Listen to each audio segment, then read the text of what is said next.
My name is Varun Dhopeshwarkar. I also go by the stage name of Dope V. I'm from Hyderabad and I've been dancing for the past 10 years.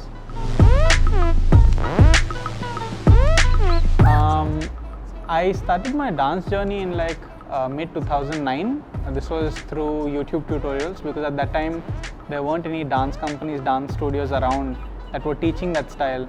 I got inducted into the hip hop cultural aspect of it much later, maybe in 2011ish.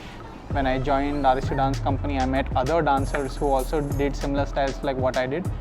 But just the dance aspect of it from mid 2009. The hip hop cultural aspect of it, maybe you could say it's from mid 2010 to mid 2011. A lot of people who see me dance are first off intrigued by the kind of concepts that I do. It could be a certain kind of geometric element that I have in my dance, or it could be the storytelling aspect of it where I'm displaying or portraying a certain character or a certain concept. When I teach as well, I have to go to the roots of where the concept comes from, what led to the inspiration behind it, or where the character came from. So even if I'm teaching someone the basics of how I move or what inspired me to move in a certain way, there is always a breakdown as a teacher that I have to decode any concept or any character or any foundation. So it ultimately, like anything else, it's just dismantling and reassembling the way you want to see it, or the way you would find it more helpful.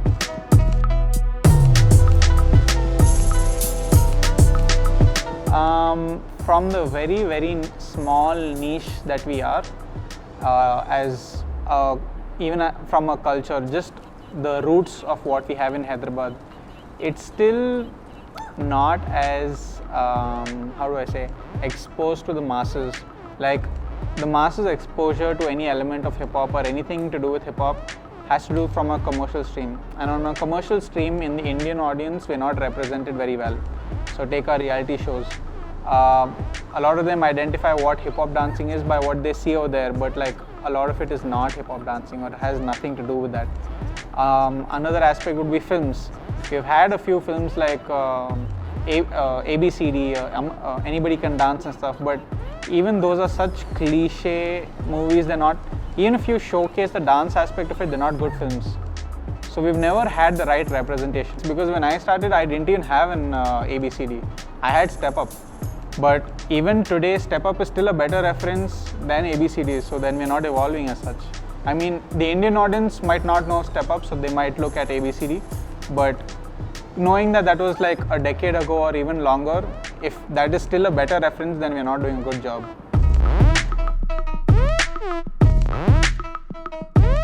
So my source of inspiration varies over different mediums. It could be something from a scene in a movie, it could be a song, it could be me attending a party and the DJ might have tried something and I want to replicate that aspect of it in my movement. So my source of inspiration is not limited to any particular medium. It could come from it. It could be even from something in a poem. But what I do is, if I've seen something, it could be something as simplistic as my morning routine. Me waking up, getting out of bed, brushing my teeth, having a shower, getting ready, and then going out, stepping out of my house for work. Just animating that entire routine in itself, something as simple as that could be done through movement. It could be an alphabet. I could take just an alphabet of X and like go on and play in multiple mediums, have different level changes. It is endless. The possibilities are endless. It could be an alphabet. It could be someone telling me a story. It could even be a dialogue in a movie. It'd be like, oh man, that dialogue really got me to think about how we behave in a society, and then using that concept, molding it in a way where it's portrayed through movement. So I could draw my inspiration from anywhere.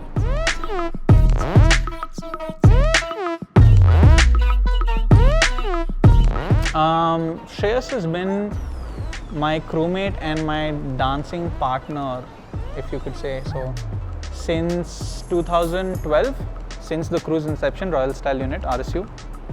And we specialize in a certain style called popping, which at the time I didn't really have anyone to practice with. And the people who've tried previously to make a name for themselves from the Hyderabad dance community went a little ahead, but not as far as we have.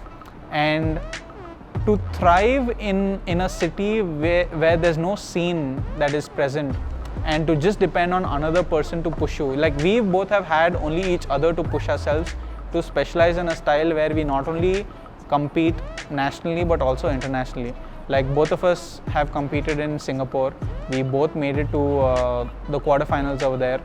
And like this is coming from a city where there is no popping community that has ever existed.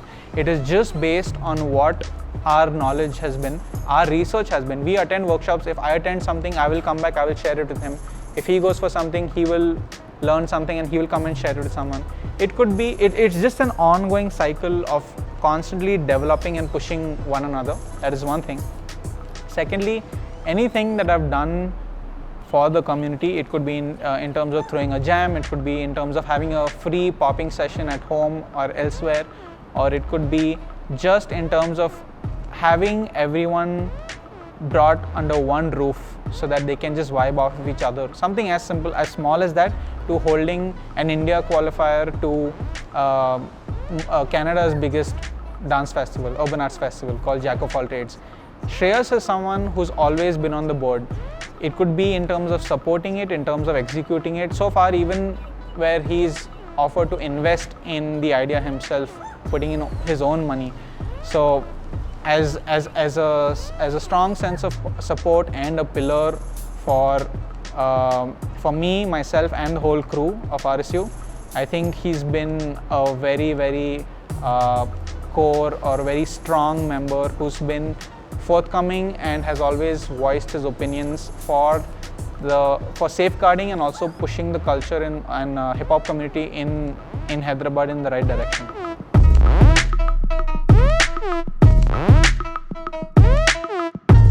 It's not just that we want to put in the time and effort to build on our skills, but it was also that we both have our own individual vision, and that is something that has helped us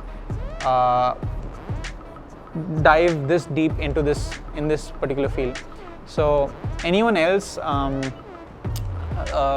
have come across, they're always looking at themselves with where they are right now, and they see and they feel demotivated with it. Whereas our perspective is, when we see our idols or people who really inspire us, we are constantly working towards shortening that gap between us and our inspirations, and not looking at the gap and feeling demotivated. We see that as an inspiration. Like if today our inspirations are a 10 and we are a 6, if tomorrow we are a 7, they are not going to stay at a 10. Their definition of 10 will be what 15 would be at that time. So they are constantly upgrading the game. They are constantly pushing themselves. And in that process, we get inspired that if they are not stopping, why are we stopping? Why are we limiting ourselves to learning just these techniques or just this much amount of training? Like, if they have the potential to do it, we also have the potential to do it. And there is no comparison of, oh, they have these facilities, oh, they are from this country, they have had better mentors. No, there is no excuse to it. We have seen people from other countries who did not even have YouTube as early as we did, and they are at the top of the world. There is literally no excuse. There is enough inspiration around us, and we are constantly seeking inspiration to push ourselves to be better every day and also reach a place where we can match the people who've inspired us. So, and in that process, inspiring other people who are lagging behind and look up to us as inspirations today.